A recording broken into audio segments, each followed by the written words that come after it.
From Los Angeles, it's the Tom Leykis Show. Oh, God. And now, here he is, Tom Leykis. Thank you for tuning into the Tom Leykis Show. This is where America gets together to talk about the issues you really care about. It's a different kind of a radio talk program. We're the radio talk show that is not hosted by a right-wing wacko or a convicted felon. No. I am your host. Write down our toll-free telephone number. You're going to need it. It's 1-800-5800-TOM.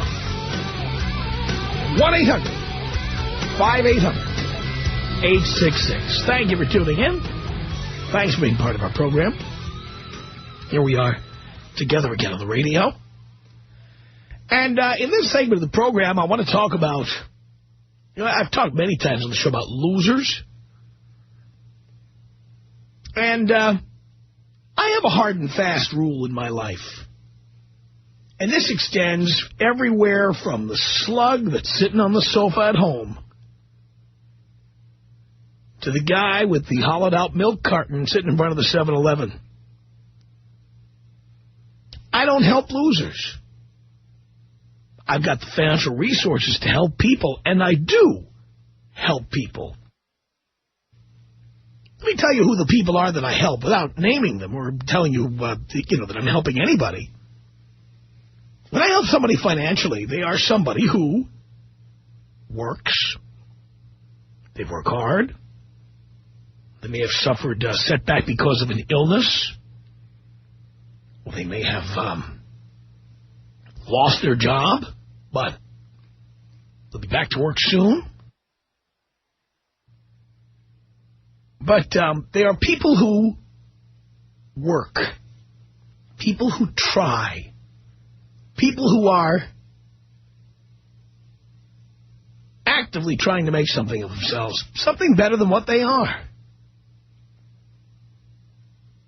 I grew up dirt poor, and as I made my way through school and then through this business, from time to time, people helped me out.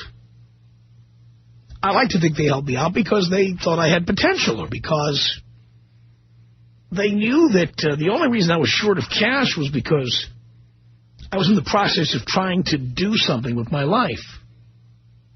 Something great. I have paid back with interest the vast majority of people who I can recall who ever helped me. And I like to help people themselves who work, who try, who work their way up the ladder. People with jobs, people who just can't get by. I don't help everybody. You can't help everybody. But people I know who work hard, people I know who are not slugs, people I know who are not drug addicts or alcoholics, I help them.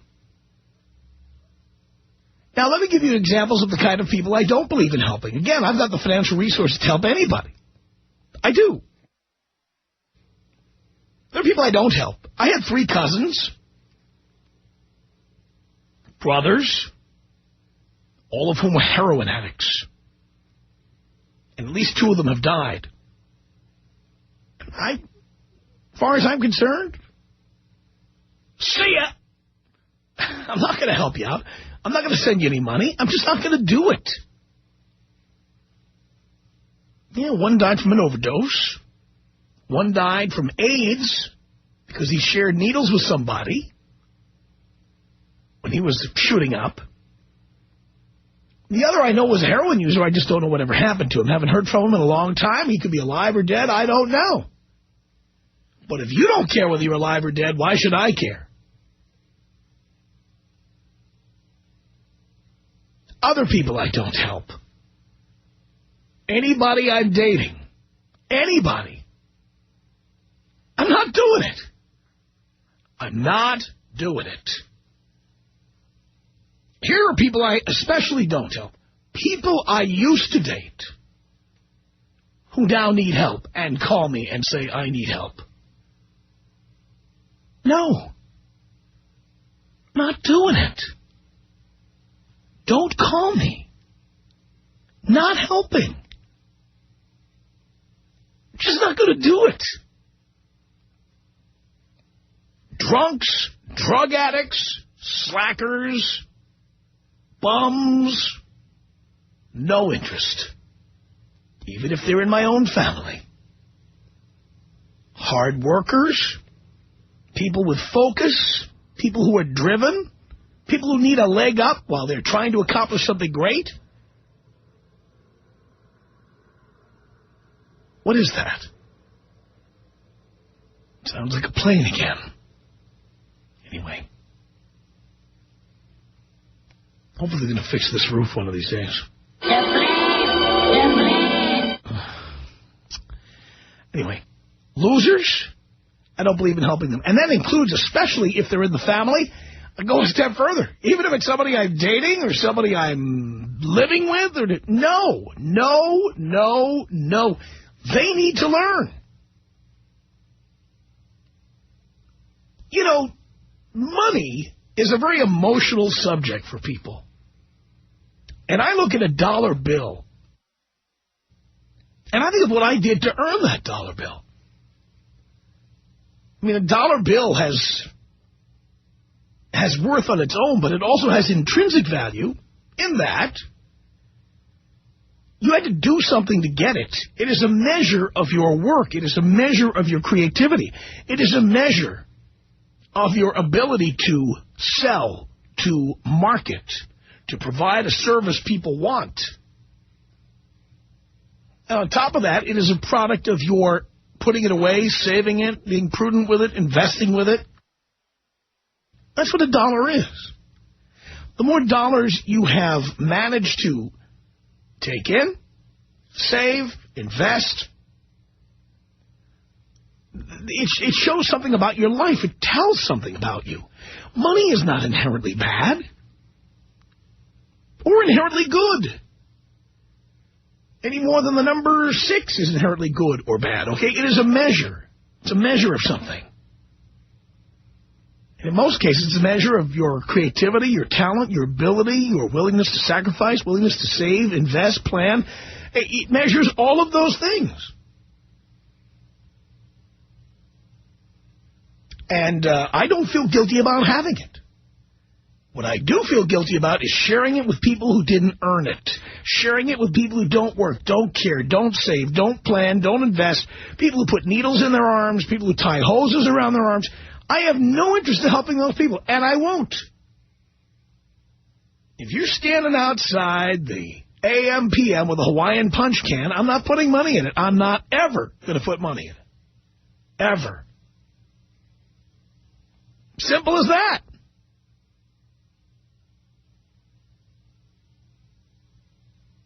Something wrong with me? Tom Leykis. 1-800-5800-TOM.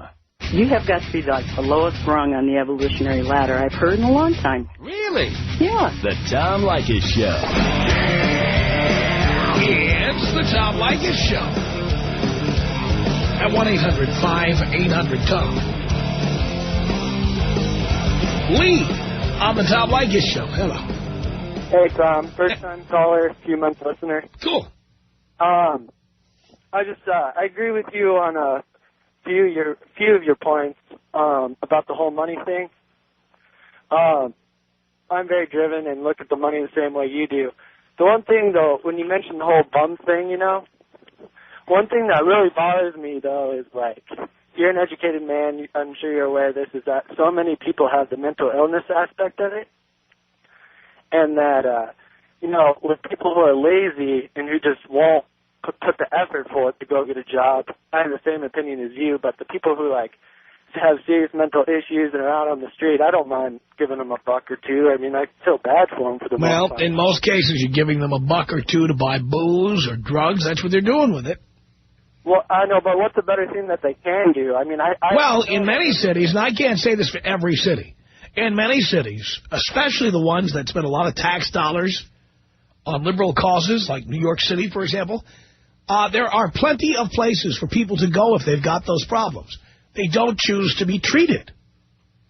And that's true. And so if they don't choose to use the resources available to them, why should I help them? Right. I'm just saying a lot of them don't even have the mental capacity to. They have so many, like, problems. I totally disagree with that. I totally disagree with that. There are some people who don't have the mental capacity. Most people are lucid enough to know who you are and that you've got money and that you're going into the 7-Eleven. They were lucid enough to set up at the 7-Eleven or the ATM or the AM/PM or wherever they are. No, I know what you're saying, but the Circle K. Where they're coming from is like the statistics on just the mental illness alone, and like the people coming back from wars and are homeless from way back from. You know what?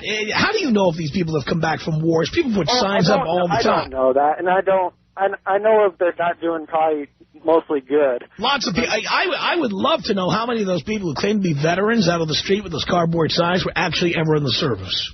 Right, and I know what you're saying. I know your view on that.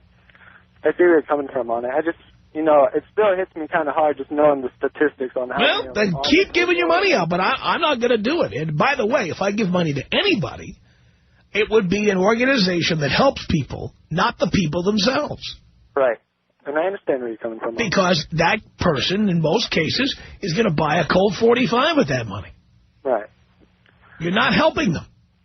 So, yeah, no, I totally respect your view. I'm just saying it still kind of hits me in the gut, like just knowing that, learning about the statistics on it. And I mean, a lot of them are kind of pushing it and trying to milk you for what you're worth, but then I feel like there's still a lot of them that just seriously can't get help and are out on the streets. And all I know about is that in cities like New York, they go out and do sweeps on the street all the time to try to encourage people to come get the help that's available to them, and many of them turn it down. I have no interest in helping them. None. Tom on the Tom Leykis show. Hello. Hello, Tom. Hello, Tom. Yeah, I really agree with what you have to say. And talking about people on the street, I'll give food before I'll give money. But what I really wanted to say is that I have a friend who we were in school together, and he wanted to pursue a career outside of university, and he left. And we all discouraged him from doing so because he would have lost support from his parents by leaving. He chose to anyway. It didn't go too well, and for a while it was really hard to help him out when he was in a tight spot. But seeing him in recent months turn around and really start going for what he wanted to do and doing really, really well, now I feel better about helping him out when he's in a place where he can't support himself. I understand. It's all in seeing, I guess, their motivation, their plan, and their drive to get done what they want to get done. Many people, though, their drive is to get other people to help them. Believe me, freeloaders, we have far too many of them. That's right. And I have no interest in helping people like that. None. No, not at all. Yeah, that's it. Can you blow me up twice? Of course I can.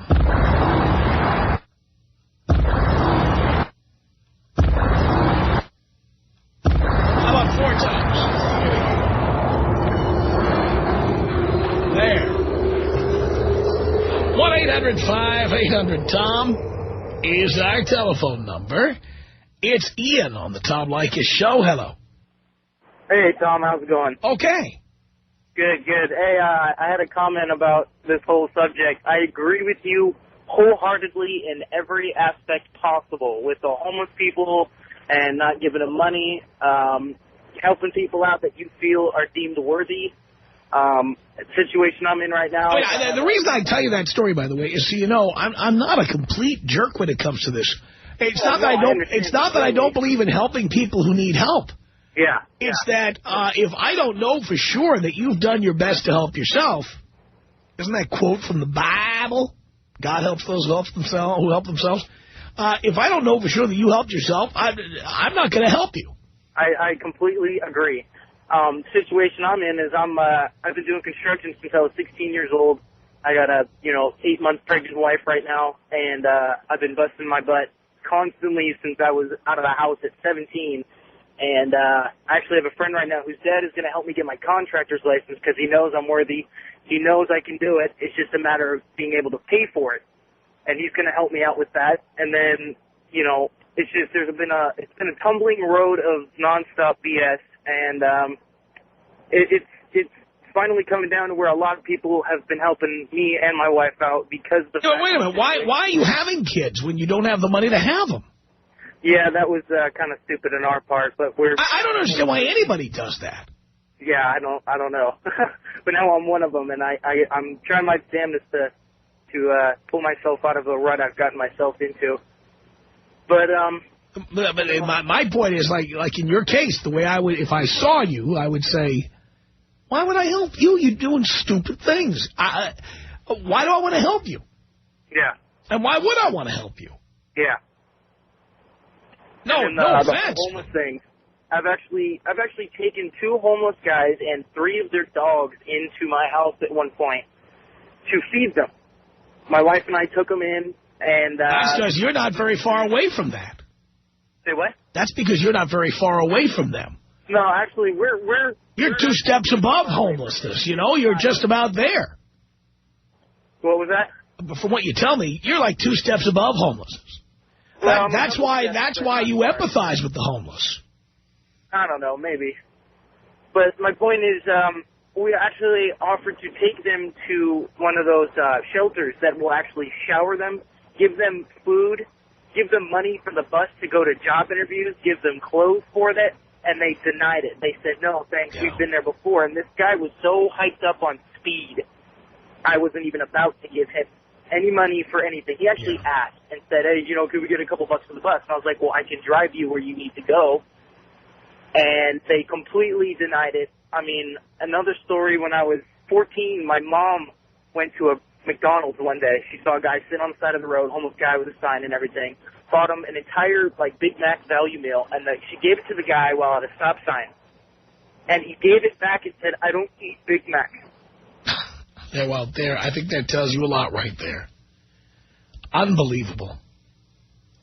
1-800-5800-TOM is our telephone number. It's Will on the Tom Leykis Show. Hello. Hey, Tom. How you doing? I'm okay. Good to talk to you, Father. I know. You know, I totally agree with you about the drug addicts and the alcoholics and not giving to them, because what happens is they're going to do the exact same thing. They're going to get back into the same track that they got into, and you're totally right. And what you said before earlier was interesting about how you said you like to help people that are hard workers and that are focused and driven. Now, I'm a first-time caller, and I've been a long-time listener. Probably, I don't know how long time you think a year and a half is, but that's how long I've been listening to you, and I think you're great. But I live in Los Angeles, and I'm a musician, and I was asking you for help today. No, I can't, and for 2 reasons. One is, if I help you, the other 4 million listeners are going to call in and ask me to do the same. 2, you're a musician? Get in line. How many musicians are trying to make it in Los Angeles? That's very true. I understand that completely. How many musicians are focused and actually have real jobs and can pay for their families and pay for their lives and pay for recording equipment and actually get a CD done with a barcode on it, get it on iTunes, you know, and stay focused? Yeah, but that's what separates me from different. Well, you understand, you're like so many people. First of all, I don't know you. And maybe I'd have a different attitude if I knew you. I don't know enough about you. But I look at your age, 28 years old, and you're still fooling around with trying to become a musician. Sure. That's what I would look at if I knew you. Okay, that's great. And I would say 28, you know, it's getting a little late.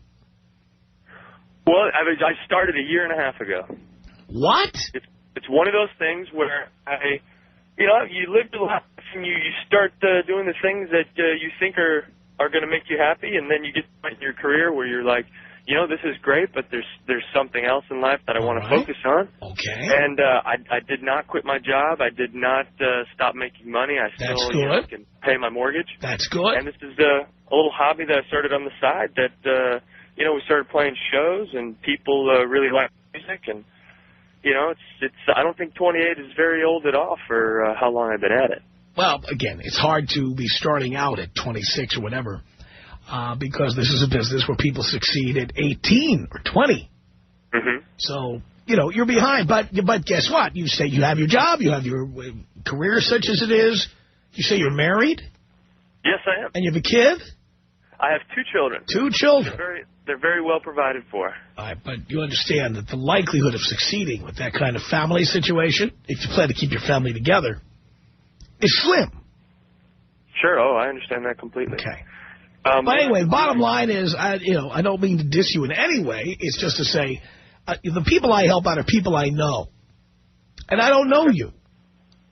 But I do help people I know. Mm-hmm. I'm not asking for money. Well, it doesn't matter what it is you're asking for. I can't give you free plugs on the air or have you play a gig. Again, everybody listening would ask for that. Sure, absolutely. And we'll tell you what. How about this, Tom?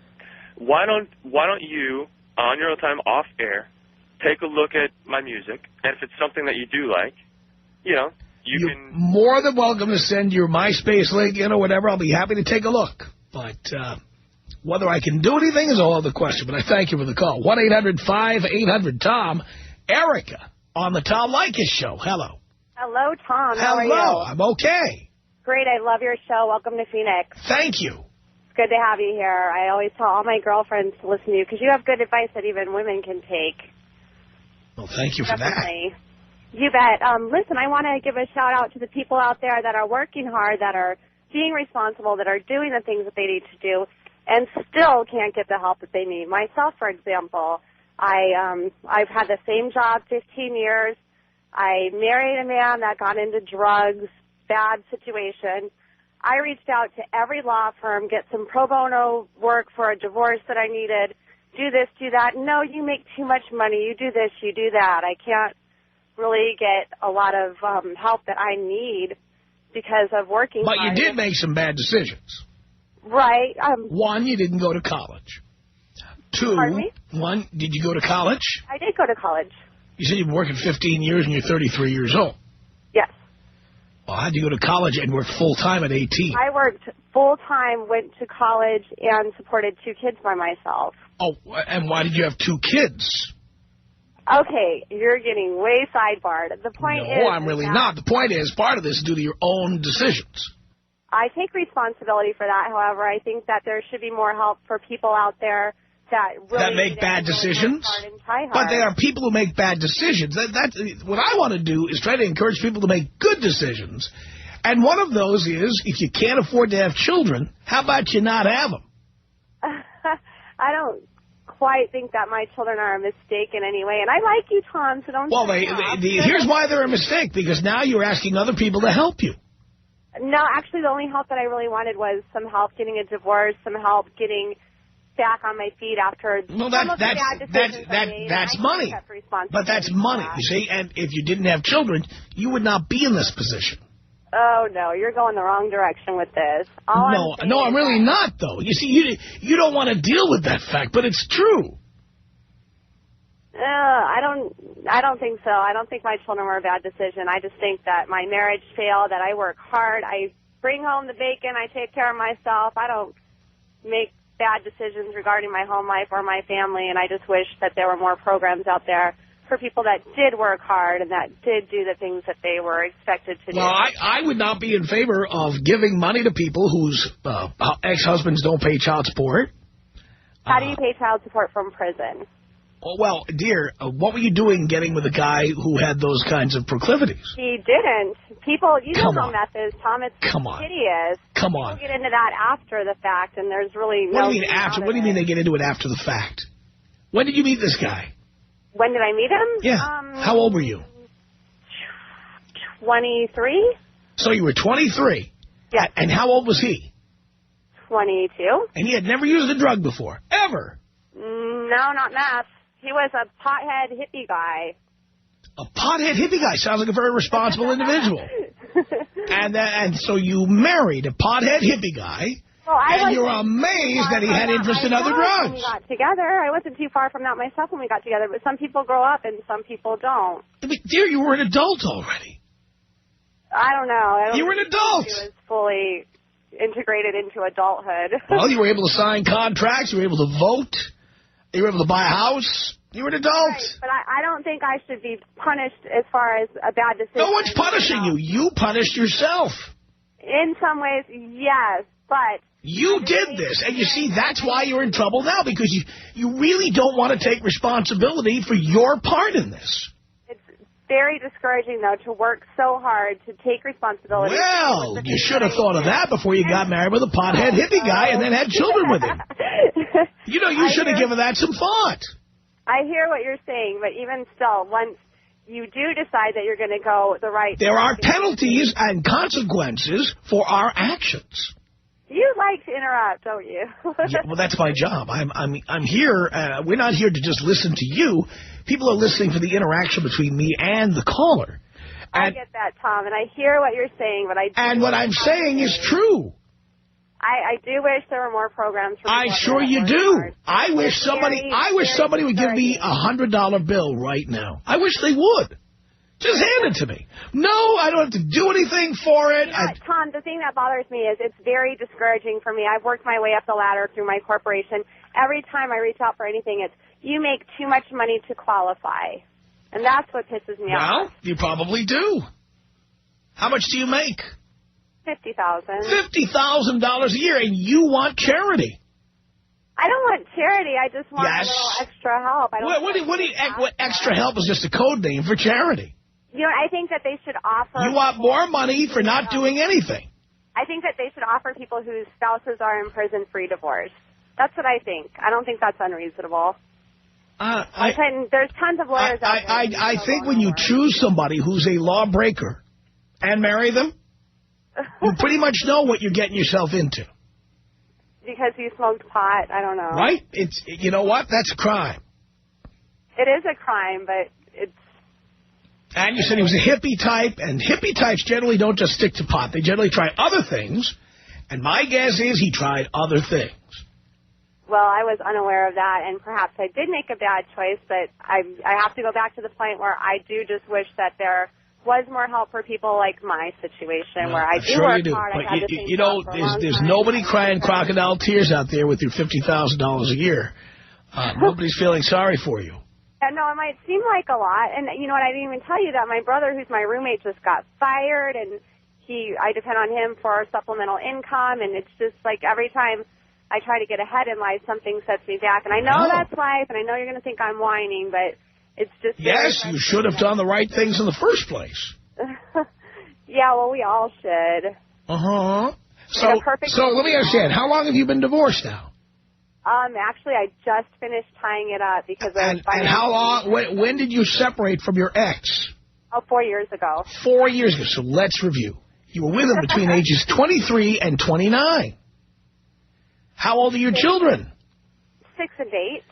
So you had children at the age 25 and 27. When did you find out he was on crystal meth? It's been a few years. How many years? Together. Has it been more than 6 years? I'd say so. Has it been more than 8 years? No. All right, so you had one child with him already, and then after you found out he was on crystal meth, no, you are not going to you had another baby with a meth addict. You're not going to Wait a minute. Yeah, I just did. Whose fault is that? I take responsibility for No, that. you don't. You want people to give you, quote-unquote, extra help, which means charity. But people make bad decisions all the time. Would you rather give your $5 to the bum on the street that's going to go buy crack or someone that... You know what I'd rather do with my $5? I'd rather give it to somebody who really needs it. Somebody who makes $20,000 a year and works 3 jobs. Raising 2 kids by yourself is a second After job. you chose to have children with a meth addict. Well, you know, Tom, I still love you. And the great thing about charity is that you get to decide who you're going to help and who you're not. But we do have to agree to disagree on this one. I think I should have got a discount divorce. And well, I know you think that, dear, and you think you should get extra help from people, a little extra this and a little extra that, but you know what? You put yourself in this mess. Tom Leykis. 1-800-5800-TOM. 1-800-5800-866. I got a question for you, man. My girlfriend found my porn collection, and she's kind of mad at me. She thinks that masturbation's just like cheating. How old are you? I'm 18. At 18, masturbation is not only a birthright, it's a necessity. The Tom Leykis Show. It's The Tom Leykis Show. At 1-800-5800-TOM. Thank you for tuning in. Cassandra, hello. Hello. Yes. I just got to say, the things you were saying to the woman about the kids, I totally agree with you. I am one of 10 kids, and I'm the only one to go to college, and anytime anybody needs anything, they try to call me. And it's gotten to a point where they even ask their kids to call me to get money from me, and it's never worked, and it never will. Good for you. I worked hard. I worked really hard to get through college. And they all sat on their asses, and it's just been crazy. I'm proud of you, Cassandra. You worked hard.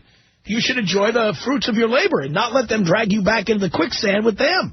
Exactly. And the sense of entitlement is absolutely infuriating. Mm-hmm. I actually had a sister come to my house when I was 6 months married and rip me off for everything electronic on the first floor of my house. And now if I bring it up, I'm the bitch. Unbelievable. It's absolutely unbelievable. I mean, I had an experience here in Oakland where I had seen this homeless guy repeatedly, and I thought, okay, let me offer to buy him something to eat. We were in front of a taco stand, and I said, well, can I buy you a taco? And he says, I want some oysters, and there's this place on the other side of Oakland that has oysters. You can go get me some oysters. I said, are you out of your effing mind? It's amazing, the sense of entitlement. It just drives me berserk. That phrase, sense of entitlement, I've used it many times myself about people, and I completely understand what you're talking about. People who think that just because they exist, you owe them money. Exactly. And because Sister actually said, well, you have a car. I was like, right. Of course I do. Exactly. Why did I pay for it? That's right. And, I'm 44, and I don't have children by choice.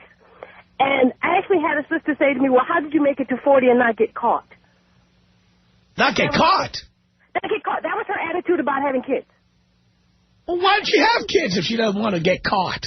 Exactly. It's like in the year 2006, if you have a baby, you chose that. Period. That's right. Period. Oh, is there a law that says you have to have children now? No. Good thing. I'd be in prison. Okay. They put me in prison, too. Throw away the key. There you go. The sense of entitlement is the thing that really gets to me. That if I have something, because you're related to me by blood, you should have it, too. Yeah. It's just ridiculous. Oh, I agree. I totally agree. I think everybody who knows me now knows this. But every once in a while, a new person slips into the fold. Yep.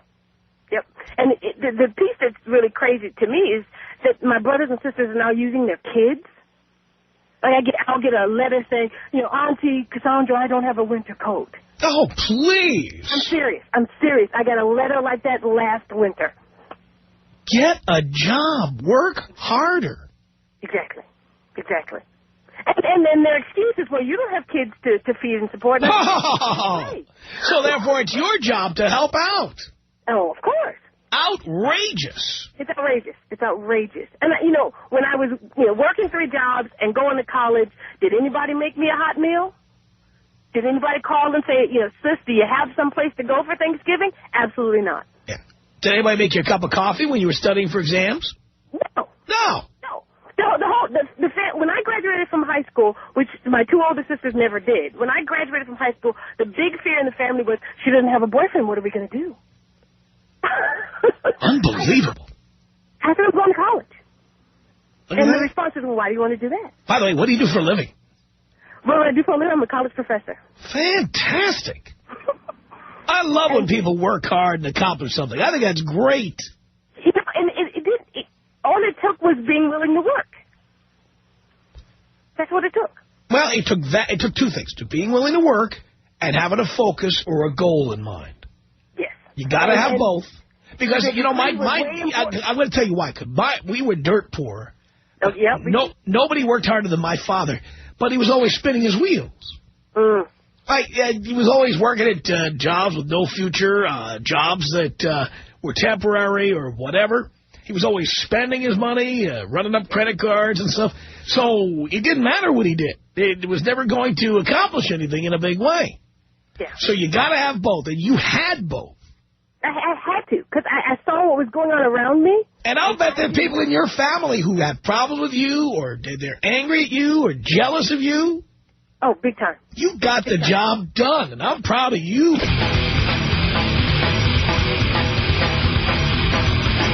Send us an email. Our email address is my name. It's Tom at blowmeuptom.com. That's Tom at blowmeuptom.com. Or go to our newly redesigned website. You can hear our show live the way nature intended it between 3 and 8 p.m. Pacific time. Just go to blowmeuptom.com. Click on the Listen Live button between 3 and 8, and you'll be listening live. The Tom Leykis Show.